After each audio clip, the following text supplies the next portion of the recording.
रत्नागिरी जिल्ह्यातील राजापूर तालुक्यात प्रस्तावित बॉक्साईट उत्खनन प्रकल्पावरून वातावरण चांगलंच तापलं आहे.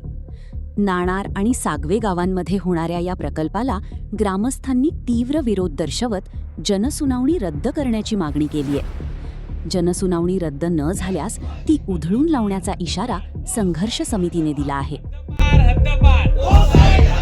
जमीन आमच्या हक्काची, जमीन आमच्या हक्काची.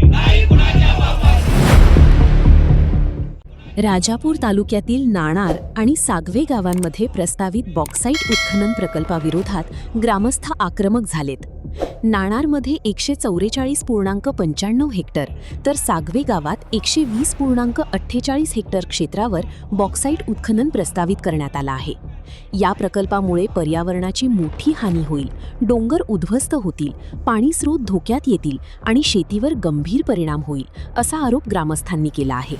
विनाशकारी बॉक्साईट खाण प्रकल्प विरोधी संघर्ष समितीच्या नेतृत्वाखाली ग्रामस्थांनी आंदोलन अधिक तीव्र करण्याचा इशारा दिलाय.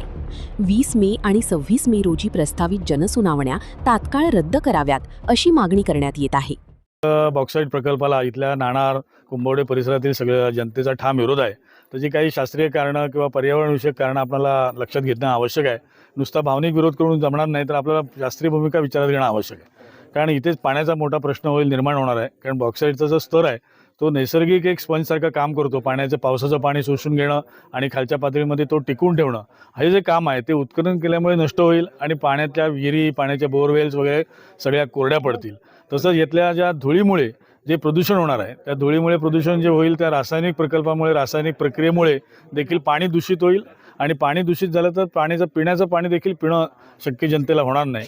आणि त्याचबरोबर इथलं जे प्रदूषण आहे, ध्वनी प्रदूषण होणार आहे, ते ध्वनी प्रदूषण इतकं रात्रंदिवस अहोरात्र ही बॉक्साईटचं प्रकल्पाचं काम चालू राहण्यामुळे मोठे जे स्फोट होणार आहेत किंवा मोठे ब्लास्टिंग होणार आहे, त्यामुळे इथल्या जनतेला देखील राहणं अशक्य होणार आहे. आणि पर्यायाने त्या धुळीमुळे किंवा प्रदूषणामुळे श्वसनाचे विकार किंवा कॅन्सरसारखे आजार आणि अत्यंत महाभयानक आजार इथे होतील आणि इथली जनता देखील त्यामुळे हतबल होईल. त्यामुळे या प्रकल्पाला या इथल्या जनतेचा ठाम विरोध आहे. या जनतेला शाश्वत विकास पाहिजे आहे. शाश्वत विकास असेल तर इथल्या जनता स्वागत करायला तयार आहे, पण विनाशकारी प्रकल्पाला इथला ठाम विरोध आहे आणि म्हणून ही जनसुनावणी रद्द झाली पाहिजे.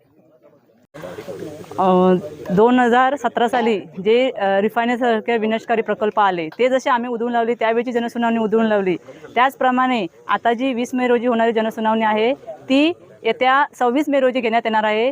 तर ती हजारोच्या संख्येने आम्ही ग्रामस्थ आणि स्थानिक जनता एकत्र येऊन नक्कीच उधळून लावू. मी स्वतः लोकप्रतिनिधी म्हणून मी त्या जनतेच्या ह्याने ग्वाही देते आणि जी काय जनसुनावणी शासनाने याचा घाट घातला आहे, जो नाणारची जनसुनावणी आमच्या सागवे पंचकृषीमध्ये घालण्याचा थाट घातला आहे, तर नक्कीच आम्ही ते उधळून लावायचा प्रयत्न करू.